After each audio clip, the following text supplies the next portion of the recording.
تم بولتی کیوں نہیں؟ اس آدمی نے پوچھا اور اوپر آنے لگا۔ لڑکی کا منہ بند تھا۔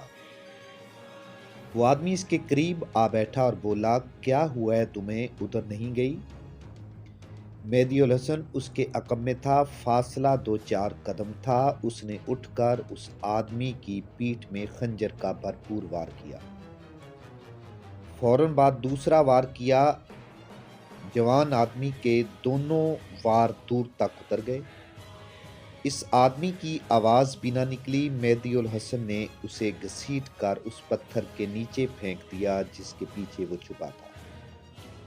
اس نے لڑکی کو کندھے پر ڈالا اور پہاڑی پر چڑھ گیا۔ یہ کوئی اونچی پہاڑی نہیں تھی، اوپر سے چوڑی تھی۔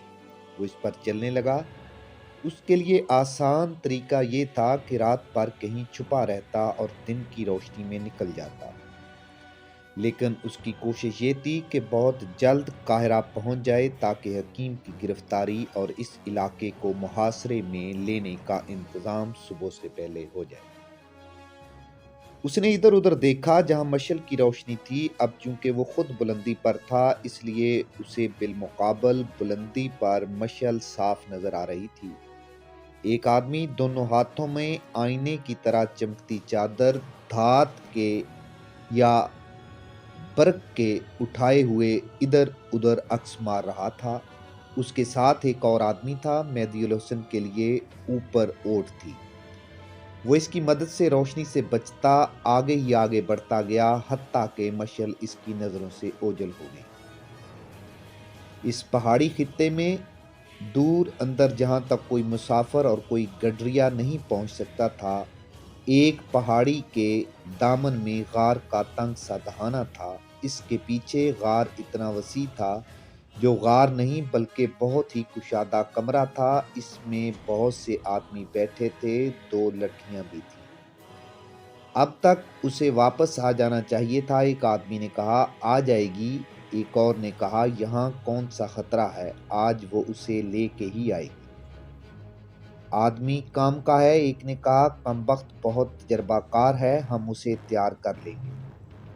اتنے میں ایک آدمی دوڑتا اندر آیا اور بولا، گوپل مرا پڑا ہے اور لڑکی کا کچھ پتہ نہیں چل رہا، کہاں ہے؟ گوپل کو خنجروں سے ہلاک کیا گیا ہے۔ وہ مہدی الحسن کہاں ہے؟ کسی نے پوچھا۔ کہیں نظر نہیں آ رہا، اسے جواب ملا، اس کا اونٹ یہیں ہے، وہ خود کہیں نظر نہیں آ رہا۔ سب باہر کو 2 مشلیں اٹھا کر دوڑ پڑے اور سرنگ کے دہانے تک گئے۔ وہاں ان کے ساتھی کی لاش پڑی تھی۔ سرنگ میں جا کر دیکھا، لڑکی کا کفن پڑا تھا۔ اس کے لیڈر نے سب سے کہا، 2 آدمی باہر چلے جاؤ، اگر باہر سے کوئی خطرہ آئے تو اطلاع دو، اگر وہ نظر آئے تو اسے پکڑ لو، مقابلہ کرے تو مار ڈالو، باقی آدمی پھیل جاؤ، وہ یہیں کہیں ہوگا، اگر وہ صبح تک نہ ملے تو یہاں سے نکلو۔ اس وقت مہدی الحسن لڑکی کو کندھے پر اٹھائے ایک مشکل میں پھنسا ہوا تھا۔ وہ سرنگ والی پہاڑی سے دور نکل گیا تھا، آگے پہاڑی دیوار کی طرح ہو گئی تھی، نہ دائیں ڈھلان تھی نہ بائیں، اور یہ بلند تھی، یہ بالکل دیوار تھی جس پر بیک وقت دونوں پاؤں نہیں رکھے جا سکتے تھے۔ وہ اس پر اس طرح بیٹھ گیا جیسے گھوڑے پر بیٹھتے ہیں اور وہ آگے کو سرکنے لگا۔ لڑکی کو کندھے پر سنبھالنا اور توازن قائم رکھنا مشکل ہو رہا تھا۔ لڑکی نے اس کے توازن کو بگاڑنے کے لیے تڑپنا شروع کیا۔ مہدی الحسن کو معلوم تھا کہ یہاں سے گرا تو ہڈیاں ٹوٹ جائیں گی۔ اس نے اندازہ لگا لیا کہ یہاں جو بھید ہے وہ اتنا قیمتی اور نازک ہے کہ یہ لڑکی اسے چھپانے کی خاطر مہدی الحسن کو اپنے ساتھ گرا کر خود بھی مرنے کی کوشش کر رہی ہے۔ یہ دیوار ختم ہونے میں نہیں آ رہی تھی اور لڑکی اس سے سنبھل نہیں رہی تھی۔ ادھر لڑکی کے گروہ کے آدمی تلاش اور تعاقب میں پھیل گئے تھے۔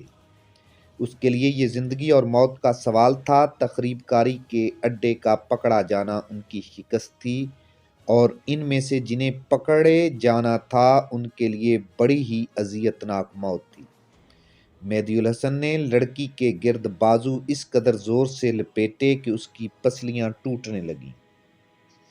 وہ تو اپنی روح کی بھی طاقت استعمال کر رہا تھا، آخر یہی طاقت اسے دیوار سے گزارے گئی۔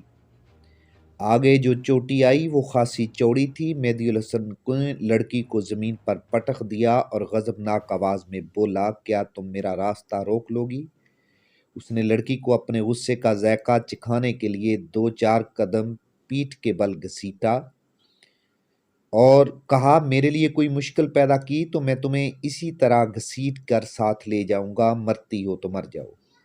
اسے دور نیچے ایک مشعل دکھائی دی۔ وہ بہت تھک گیا تھا اور وہ محسوس کرنے لگا تھا کہ خطرے سے نکل آیا ہے، مگر اس جگہ سے نکلنا ابھی ٹیڑھا مسئلہ بنا ہوا تھا۔ اسے بہت جلدی قاہرہ پہنچنا تھا۔ اس نے لڑکی کے پاؤں کھول دیے، ہاتھ پیٹھ پیچھے باندھے رہنے دیے، اسے آگے کر لیا اور خنجر کی نوک اس کی پیٹھ کے ساتھ لگا کر کہا، چلو میرے کہے بغیر دائیں بائیں نہ گو۔